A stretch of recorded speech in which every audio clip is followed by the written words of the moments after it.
ഇത് കാണുമ്പോൾ സ്വാഭാവികമായിട്ട് എല്ലാവർക്കും തോന്നുന്ന ഒരു സംശയമായിരിക്കുമല്ലേ, ഇതെന്താ ലിറ്റ് ചെയ്തതെന്ന്. ഇത് ഞങ്ങളുടെ പള്ളിയിലെ പെരുന്നാളായിരുന്നു കഴിഞ്ഞ ഞായറാഴ്ച. അന്ന് തന്നെ ആയിരുന്നു ഞങ്ങൾ തിരിച്ച് അബുദാബിക്ക് പോരുന്നതും. എൻ്റെ ഭയങ്കര ആഗ്രഹമായിരുന്നു കേട്ടോ പള്ളി പെരുന്നാൾ കൂടണം എന്ന്.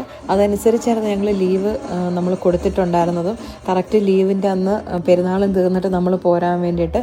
ഞാൻ ശരിക്കും പറഞ്ഞാൽ പള്ളിയിലെ പെരുന്നാൾ എൻ്റെ പള്ളിയിലെ നല്ല ഞങ്ങളുടെ നാട്ടിലെ പള്ളിയിലെ പെരുന്നാൾ കൂടിയിട്ട് ഒത്തിരി വർഷമായി. പ്രത്യേകിച്ച് എൻ്റെ ഇടവകപ്പള്ളി എളങ്ങോയി പള്ളിയാണ്, ചാമതാലിനടുത്തുള്ള. അവിടുത്തെ പള്ളിയിലെ പ്രദക്ഷിണവും പെരുന്നാളും ഒക്കെ എനിക്കൊന്ന് ഒരു 10-14 വർഷമായിട്ടുണ്ടാകും ഞാൻ കൂടിയിട്ട്.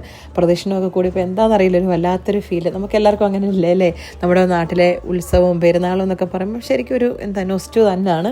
അപ്പോൾ അങ്ങനെ പെരുന്നാളെല്ലാം കൂടി, പെരുന്നാൾ കഴിഞ്ഞൊന്നുമില്ല കേട്ടോ, കുർബാന കഴിഞ്ഞു, പ്രദക്ഷിണം കഴിഞ്ഞു, ജസ്റ്റ് ഞങ്ങൾ നേരെ പോരുവാണ്. അപ്പം അവിടെ തന്നെ പള്ളിയുടെ മുറ്റത്ത് നിന്ന് എല്ലാവരോടും ബൈ ബൈ പറഞ്ഞു. എൻ്റെ കസിൻസൊക്കെ ഉണ്ടായിരുന്നു, പപ്പയുടെ ബ്രദർ ഉണ്ടായിരുന്നു, പപ്പയുടെ ട്വിൻ ബ്രദർ ഉണ്ടായിരുന്നു, എൻ്റെ നാത്തൂനുണ്ടായിരുന്നു, സോണിയ ഉണ്ടായിരുന്നു, എല്ലാവരും. പിന്നെ പപ്പയുടെ അനിയൻ്റെ കൊച്ചുണ്ടായിരുന്നു, ആൻറ്റി ഉണ്ടായിരുന്നു.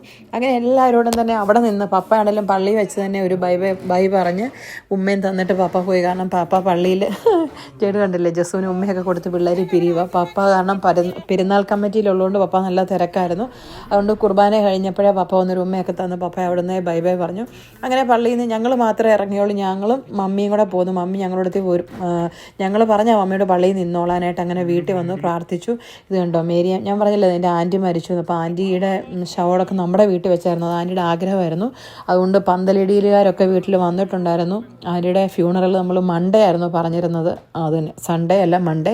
അപ്പോൾ പക്ഷേ എനിക്ക് കൂടാൻ പറ്റിയില്ല, എനിക്ക് ജോലിക്ക് ജോയിൻ ചെയ്യേണ്ടതുകൊണ്ട് നമ്മൾ നേരെ ഇങ്ങ് പോരുമായിരുന്നു. പിന്നെ വീട്ടിൽ വന്നു, മമ്മി ഞങ്ങളുടെ അടുത്ത് വന്നിട്ടുണ്ടായിരുന്നു. മമ്മി പ്രാർത്ഥിച്ച് ഇറക്കി. ആദ്യമായിട്ടാണ് മമ്മി മാത്രമായിട്ട് ഞങ്ങളെ ഇറക്കിയൊക്കെ വിടുന്നത്. മമ്മി പ്രാർത്ഥിച്ച് ഉമ്മയൊക്കെ തന്ന്. ഇതുണ്ടോ ഞാൻ പറഞ്ഞത്, ഈ കുരിശുപള്ളിയുടെ ഓപ്പോസിറ്റാണ് എൻ്റെ വീട് കേട്ടോ. ഇത് ഇളങ്ങോയിപ്പള്ളിയുടെ കുരിശുപള്ളിയാണ്. അങ്ങനെ എൻ്റെ വീടിനോടും നാടിനോടും ഒക്കെ ബൈ പറഞ്ഞ് ഞങ്ങൾ ഇറങ്ങി കേട്ടോ. പപ്പ ബാ ചോറുണ്ണോ? പപ്പ ഇനി ഇത്ര നേരം ചോറിനായത് ഞങ്ങൾ വരാൻ വേണ്ടി അതല്ല നല്ലത്.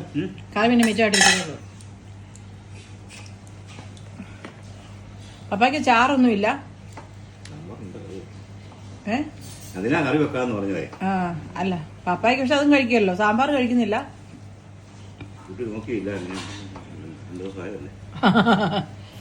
അങ്ങനെ ഞങ്ങൾ വരാൻ വേണ്ടിയിട്ട് നോക്കി, പപ്പ ചോറ് പോലും കഴിക്കാതിരിക്കുമായിരുന്നു. ഞങ്ങൾ ശരിക്കും പറഞ്ഞാൽ ജസ്റ്റിയുടെ വീട്ടിൽ വന്നപ്പോൾ ഉച്ചയ്ക്ക് ഒരു 2:30 പൊൻകുന്നത്തൊക്കെ പോയി ജസ്റ്റിക്ക് എന്തോ കാര്യങ്ങളൊക്കെ ചെയ്യാനുണ്ടായിരുന്നു. അതെല്ലാം കഴിഞ്ഞ് വന്നപ്പോഴും പപ്പ പാവമുണ്ട് ഞങ്ങളെ നോക്കിയിരിക്കുക. ഞങ്ങളുടെ കഴിക്കാൻ പറ്റുന്നൊരു ലാസ്റ്റ് ദിവസമല്ലേ അല്ലേ.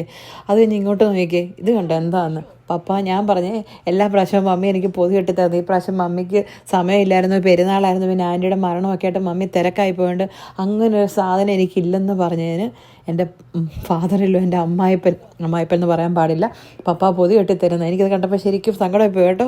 തന്നെ ഇരുന്ന് പൊതി കെട്ടുന്നുണ്ടോ? നിങ്ങൾക്ക് എത്ര പേർക്ക് ഇങ്ങനൊരു ഭാഗ്യം ഉണ്ടായിട്ടുണ്ടാവും. ഇതൊക്കെ ഭയങ്കര സന്തോഷമുള്ള കാര്യമല്ലേ അല്ലേ. സാധാരണ എൻ്റെ വീട്ടിൽ നിന്ന് പറഞ്ഞ് ഒത്തിരി കപ്പയും ചക്കയും സാധനങ്ങളൊക്കെ തന്നുവിടുന്ന്. വീട്ടിൽ അങ്ങനെ ഒരു സിറ്റുവേഷൻ ഉണ്ട് ഇപ്രാവശ്യം. അവിടെ ഒന്നും ഒന്നുമില്ല, നമ്മുടെ പെട്ടിക്കകത്ത് നമ്മുടെ തുണികൾ മാത്രമേ ഉള്ളൂ. ഇത് നമ്മുടെ വീട്ടിൽ ജോലി ചെയ്യുന്ന ചേട്ടനായിട്ടോ. ചേട്ടന് വരെ ഭയങ്കര സങ്കടമായിരുന്നു, ചേട്ടനെ കെട്ടിപ്പിടിച്ച് കരയൊക്കെ ചെയ്തു. ഇത് ലാസ്റ്റ് മൊമെൻറ്റ് ഞാനും പപ്പയും കൂടെ ഒരു ഗ്ലാസ് ഇരിക്കുന്ന കട്ടൻ കാപ്പി, നമ്മൾ രണ്ടുപേരും അവിടുത്തെ കട്ടൻ കാപ്പി കുടിക്കാർ. അങ്ങനെ കട്ടൻ കാപ്പിയൊക്കെ കുടിച്ച് ഞാനും പപ്പയും കുറച്ച് നേരം വർത്താനൊക്കെ പറഞ്ഞ് അവസാനം നമുക്ക് പ്രാർത്ഥിച്ചിറങ്ങേണ്ട സമയമായി. നമ്മളെ പ്രാർത്ഥിച്ച് ഇറക്കി വിടാൻ ഉത്തമൻ ചേട്ടൻ വരെ ഉണ്ടെന്നുള്ള പാവമുണ്ട് കേട്ടോ, ഒരു പാവൻ ചേട്ടനാണ്. ഞാൻ നോക്കിയപ്പോൾ പുള്ളി വരെ ഇരുന്ന് കരയുക. എന്നാ ചെയ്യാൻ പറ്റും അല്ലേ.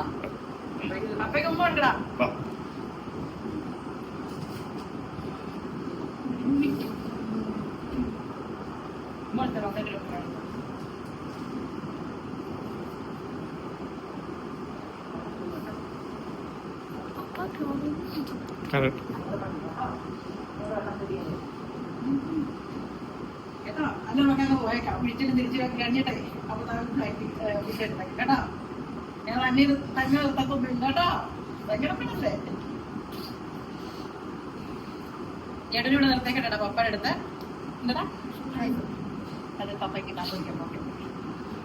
ശരിക്കും പറഞ്ഞാൽ നാട്ടിൽ പോകലിൽ ഏറ്റവും ഹാർഡായിട്ടുള്ളൊരു സംഭവം ഇതാ അല്ലേ, നമ്മൾ യാത്ര പറയുന്നത്. എനിക്ക് നാട്ടിൽ പോകാനൊന്നും ഒരു കുഴപ്പമില്ല, പക്ഷേ ആ തിരിച്ചു പോരുന്നൊരു സമയം എൻ്റെ പൊന്ന്. ശരിക്കും പറഞ്ഞാൽ നാട്ടിൽ പോയില്ലെങ്കിൽ പോയില്ലെന്നേ ഉള്ളൂ. പപ്പായ്ക്ക് ശരിക്കും പറഞ്ഞാൽ ഭയങ്കര വിഷമമായിരുന്നു കേട്ടോ. പപ്പ ഇത്രയും കരയുന്നൊന്നും ഞാൻ എൻ്റെ ജീവിതത്തിൽ കണ്ടിട്ടില്ല. പക്ഷേ പപ്പയുടെ കയ്യിൽ നിന്ന് പോയി. പപ്പ പിടിച്ചൊക്കെ കുറേ നിൽക്കാൻ നോക്കി, പക്ഷേ എന്താ പറയണ്ടേ, കാരണം ഞങ്ങൾ പോകുന്നതും പപ്പ തന്നെയല്ലേ ഉള്ളൂ. അതൊക്കെ ആയിരിക്കും പാവം. എന്താ പറയണ്ടേ, ജസ്റ്റിയും കരഞ്ഞ്. ഞാൻ പപ്പയുടെ തമാശയ്ക്ക് പറയും, ഞാൻ പോയി കഴിയുമ്പോൾ പപ്പ മനസ്സ് വിചാരിക്കും ചട്ടനും പോയി പൊട്ടനും പോയി ലല്ലലാന്നാണ്. പക്ഷെ അതൊക്കെ തമാശയ്ക്ക് പറയുന്നേ ഉള്ളൂ. പോയി കഴിയുമ്പോൾ ഓളവും ബഹളവും ഒക്കെ പോവും, ഒച്ചയും ബഹളവും ഒക്കെ തീരുമ്പോൾ പപ്പയ്ക്ക് അറിയാം. അങ്ങനെ എല്ലാവരോടും യാത്ര പറഞ്ഞ് പപ്പായോടും അമ്പിളിയോടും ഉത്തമൻ ചേട്ടനോടും മജോ ചേട്ടനോടും ഒക്കെ ബൈ ബൈ പറഞ്ഞ് നമ്മൾ വീട്ടിൽ നിന്ന് ഇറങ്ങി. പപ്പയോട് പറഞ്ഞു വിഷമിക്കേണ്ട, നമുക്ക് അബുദാബിക്ക് വരാം, അതല്ലെങ്കിൽ ഒരു 6 മാസം ജൂലൈ ആകുമ്പോൾ അടുത്ത വെക്കേഷൻ ഞങ്ങൾ വരും, അധികം നാളൊന്നും ഇല്ലല്ലോ എന്നൊക്കെ പറഞ്ഞ് പപ്പായ ഒരു വിധത്തിൽ പിടിച്ച് നിർത്തി കേട്ടോ. ജേഡക്കുട്ടനാണെങ്കിലും ഭയങ്കര വിഷമം. ഞാൻ എപ്പോഴും വിചാരിക്കും എനിക്ക് നാട്ടിൽ പോയില്ല, നാട്ടിൽ പോകാത്തതിൻ്റെ വിഷമമൊന്നുമില്ല. പക്ഷെ പോയി കഴിഞ്ഞാൽ എനിക്ക് മാത്രമല്ല, നിങ്ങൾക്ക് കൊണ്ടുവന്ന് നിർത്തില്ല, പോയി കഴിഞ്ഞാൽ എനിക്ക് തിരിച്ചു വരാനും തോന്നത്തില്ല. അതെന്താണെന്ന് അറിയത്തില്ല. അങ്ങനെ നമ്മൾ നാടിനോടും വീടിനോടൊക്കെ